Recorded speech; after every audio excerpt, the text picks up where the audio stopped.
wanted to talk about is, as you can see, nutrition for a healthy body. And in your packet, there are several handouts in there on nutrition.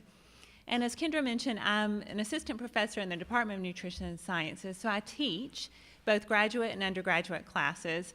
And so I'm always thinking of assignments and quizzes and test questions. So I actually have a little quiz in your packet of information there. It's just to go through as I go through this talk, and I like doing things like that to get some interaction from people. So I'm going to talk about 3 steps for better nutrition. And so this is appropriate for really anyone, whatever phase of life you're in, of age you're in, of treatment you're in.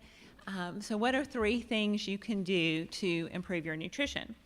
And I'll show you what that handout looks like. It's just nutrition for a healthy body, and there's a bunch of questions on there. So you should see that in there.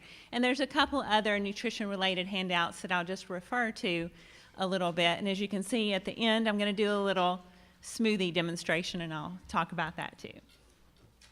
So the first thing, and let me mention on that handout, at the top of the page, I have where you can put your name and email if you're interested. This past fall, probably in September, I developed and started a nutrition website that's devoted to nutrition and cancer, and it's called Nourishing Plate. If you look it up, it's nourishingplate.com. And so with that, there's a lot of nutrition information related to cancer, as well as a lot of healthy recipes. One of the things that prompted me to develop that was I feel when I was looking at things online, on Facebook, on different groups, I felt like there was extremes in terms of nutrition. It was either you have to be very restrictive in your diet, or it was all recipes using tons of butter and tons of sugar. It was one way or another. And so I just wanted to provide information and then share recipes of a more moderate, healthy approach. And so if you're interested in being added to that email list, you can write your name and email and I'll add you to it, or you can do that on the website itself. But it's been a lot of fun, and I've met a lot of great people through doing that, and my husband gets to try a lot of recipes, some of which turn out and some don't. But so the first thing that will help in terms of nutrition and help keep us healthy is to eat more vegetables. And your mom probably told you that growing up, but certainly it still holds true today. So looking at this very first question that's on your handout too, according to the CDC, what percentage of Americans eat the recommended amount of vegetables that they should per day? So what do you think? So I heard 10, I heard 30. It's actually number 1, 10%, and it's actually a little bit less than that. Only 9% of Americans eat the recommended amount of vegetables that they should each day. And that recommended amount is about 2 to 3 cups of vegetables a day. So why do we want to, what's the importance of eating vegetables or eating what we call a plant-based diet? And this is what's recommended for people with cancer, for cancer survivors, for just really the general population, to have a plant-based diet. And that doesn't necessarily mean, although it could be a vegetarian diet, but it doesn't mean you have to be vegetarian. It's just choosing more plant-based foods. And you can see the benefits of that in terms of the phytonutrients. I'll talk about that in a minute. Weight maintenance, it's heart healthy, particularly with diabetes. It can help prevent and manage diabetes, having a more plant-based diet approach, and especially with blood pressure. That's one thing, having more fruits and vegetables can help lower blood pressure. So talking about phytonutrients, you've probably heard that word, and nutrients, but phyto is plant, so plant nutrients. They're the nutrients in plants that help protect the plants from disease, but can also help protect us. And so a plant-based diet and phytonutrients in those foods are from vegetables, fruits, whole grains, nuts and seeds, and beans. They help promote healthy tissues, and they help support our immune system to help protect us from disease, from infection, from disease.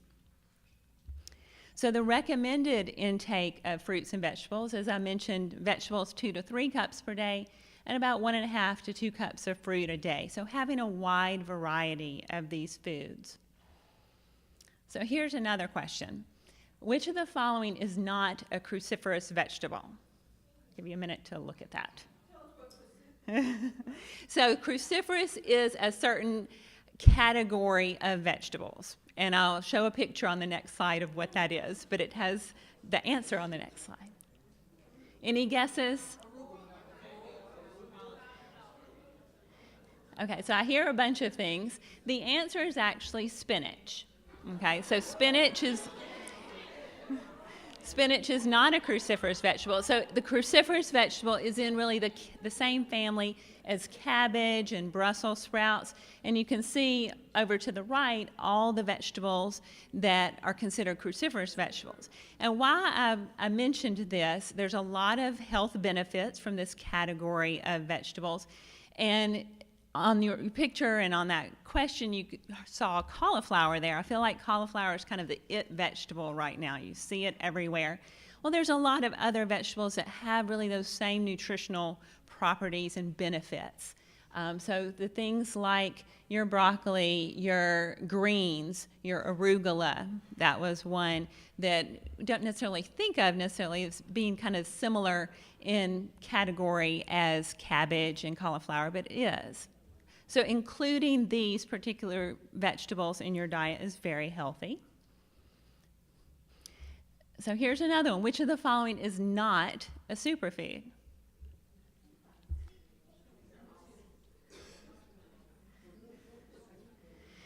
So I included this one because, again, I spoke earlier about how much I see online, and you see kind of the next great thing. Kale was really, or it's still pretty big, but really big a year or two ago. Everything had kale in it. We see a lot of acai, or however you pronounce that. But basically the answer here is none of the above. There's no true definition of a superfood. All of these, I would say, are considered superfoods. They all have different health benefits to them, different vitamin, mineral, phytonutrient contents. And so if there's a particular food that maybe you're seeing a lot of that you just don't like, that's okay. You can choose something else and still get health benefits. For me, I'm not a big blueberry fan. I just don't really like the taste. But I like strawberries, I like other berries, so I can still get those same health benefits and nutrients from that. So some tips to increase fruit and vegetable intake, and this was one of your little handouts in your packet too. Have a variety of things. So try and branch out and try new fruits and vegetables that maybe you haven't experienced before. Try different preparation methods or cooking methods. If you've never roasted vegetables, that's a great way to kind of bring out their natural flavor, bring out the natural sweetness. You might see a lot of spiralized vegetables. That's a big thing now. So try that as a different way. Layer. Start with something you like and layer on vegetables. So an example of this is if you like macaroni and cheese, then let's add some broccoli to that. And then we're including that vegetable with something we already like. So on that handout, it was 20 ways to increase your fruit and vegetable intake. That very first one on there was talking about adding vegetables to pizza.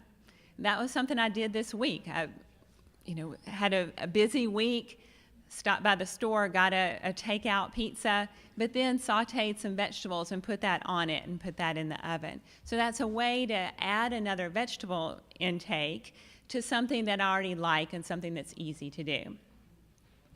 So I've talked about vegetables, what we need to eat more of. Well, of course, if we're going to eat more of something, we probably have to eat less of something else. So eat less sugar. Again, to be healthier, we want to have a little less sugar in our diet. Where do you think we get the most added sugar in our diet? I think most people got it right. From sodas, energy drinks, beverages. So if you can see in the graph here in the dark gray, They account for about 47% of our added sugar intake. That's a lot. So you look in the picture on the right, this is not just soft drinks, but coffee drinks that have sugar added to it, sport drinks. If someone's exercising a ton in the heat, maybe they need a sport drink, but most of us probably don't need that. So definitely we want to decrease the added sugar coming from beverages. Now, which of the following is not an added sugar? Someone said 5. What's 5? 4, fructose. So fructose is a natural sugar in fruit, fructose.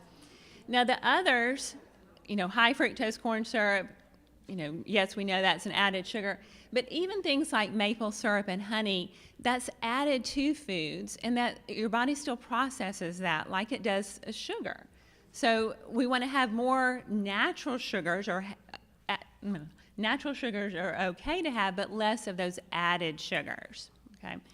Now, what's the recommendations in terms of sugar? You can see for men and women, no more than 6 teaspoons a day of added sugar.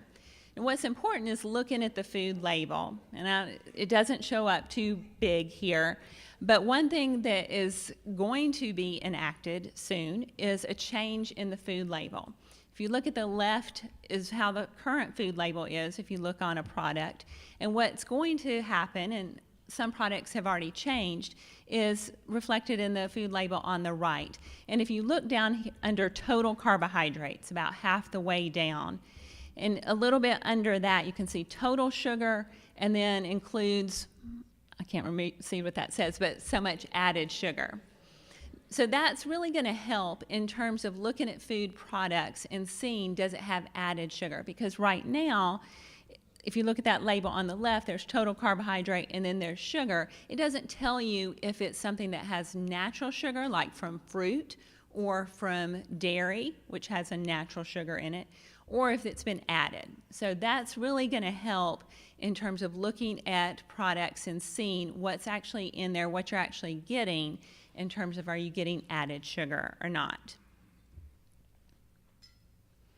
And then the last thing, or the third thing that I want to mention to improve our health, is eat whole foods. And I'm not talking about going to the grocery store Whole Foods. It's fine to go there, but eating whole foods, meaning foods that haven't been processed a lot, foods that haven't been refined, foods close to their natural form. So you can see with the chicken, like you had at lunch, some grilled chicken or roasted chicken instead of chicken nuggets. Okay, chicken nuggets go through processing. They're adding a lot of things to that to get it in that form. Having a whole grain cereal instead of a Pop-Tart. Okay, so again, think of the processing that goes on there. So which of the following, this was a little tricky question. I'm going to preface by saying that. Which of the following is considered a whole grain? Well, so y'all are good. Popcorn is the answer. So if you look at the others, so couscous is actually a pasta. It's a very small pasta. But so it's been refined. Okay, it's gone through processing to get to that point. Multigrain bread, you have to look at the label of these. Just because it says multigrain bread doesn't mean it's a whole grain. So one of the things I tell people is look at the ingredients, and you want that first ingredient to say 100% whole wheat, whole oat, whole whatever the grain is there. You want to see that word whole there. Corn tortilla, that's one, if it's 100% corn tortilla, it would be considered a whole grain. But a lot of times they have refined flour added to it. So, but popcorn, it's just the corn that's been popped, so it's a whole grain. So showing the difference here, if you look at the left, this is the whole grain, and you can see this is like just that individual grain. There are 3 parts to it: the bran, the endosperm, and the germ. When it's been refined, all that's left, they take away the bran, they take away the germ, all that's left is the endosperm. So that's what has the carbohydrate. It does have a little bit of protein and some vitamins, but what's removed in that refining process is a lot of other vitamins and minerals, phytochemicals, those phytonutrients, those things that are really good for us. Healthy fat is removed. So we want to stick to more whole grains. So question here, how much of the recommended amount of refined grains, again, that's the kind we really don't want to have as much of, does a typical American eat? Any guesses? It's 200%. Okay, so we're eating a lot more refined grains than we should. So some examples here, if you look in the picture, you can see things like oats, and there's some different whole grains there. But things like oatmeal, brown rice, whole wheat pasta, whole wheat bread, those are whole grains, whereas refined grains are like white bread, white rice, regular pasta. Okay, so those are what we want to limit in our diet and have more of those whole grains. We're getting the fiber, we're getting the nutrients, the phytochemicals from that. So what do we want to do? Make half of our grain intake be whole grains. So it doesn't mean everything has to be a whole grain, but half of what we're having at least be whole grains. Choose, going back to kind of whole foods, having whole fruits as opposed to fruit juices. A lot of times when things are juiced, then that pulp, that peel is not used in that. So we're missing some fiber, we're missing some nutrients from that. And I always tell people, you know, you want to get the benefit of what you're eating, and so having those whole pieces of fruit as opposed to fruit juice. And it's a lot easier to get a lot of calories from juice than it is from eating a lot of fruit. And having less processed food. So again, think of, you know, that baked chicken instead of chicken nuggets and whole grain cereal instead of a Pop-Tart. These are some labels here that some companies can put on their product to show that it contains whole grains. So one thing I like to do when I give a talk is for you to think about, you know, how you can increase your vegetable intake by at least one serving a day. So think of something that you like to eat that you could add a vegetable to that. If you think of what sources of added sugar you have in your diet, what can you reduce by that? And then think of a swap that you can make from a processed food to a whole food. So think about these things to improve your diet. And I tell people to do this gradually. If you drink soft drinks, sweetened soft drinks all day long, if you drink 6 a day, I don't think it's realistic to say I'm going to go cold turkey with that immediately and never want that again. Maybe cut down to 4 a day for a couple weeks, then cut down to 2 a day, then maybe 1 a day. So make some small steps like that to improve your diet. I think the more realistic you are in terms of doing that, the longer you can maintain that healthy behavior. So one of the things that I brought here is also kind of in your handout, and it's a little smoothie builder. Who drinks smoothies? Anybody like smoothies? Okay. I would consider myself a fair weather smoothie person. I only like it when the weather's warm. I don't like it when the weather's cold. But I included this because this is one way where you can get, again, those whole pieces of fruit as well as some vegetables. So lots of times, if people don't like to eat vegetables, this might be a way to add it to something you already like and get that benefit from it just in a different way. So you can see here, we have, you know, picking a couple of fruits, add some veggies, choosing a base. So this could be something like milk or yogurt or even water. You can add that. And then some extras. So this, I want to mention this before I kind of start making it. This is where you can really add in some good kind of cancer-fighting things in your diet too. So one thing I'm going to add to the smoothie here is chia seeds. Has anybody ever had those, included those in your diet? So these are little tiny seeds that can kind of get stuck in your teeth a little bit. But they're little tiny seeds that are very high in omega-3 fatty acids. Okay. They also have protein. They also have a little fiber to them too. So they're a great thing to add. They have very little flavor. so it's not going to really significantly change the taste of what you're having. But one kind of fun thing about it, if anyone's ever done this, if you put it in a liquid and then refrigerate it, it forms kind of a gel almost, like a pudding. You may have heard of chia pudding. There's different things.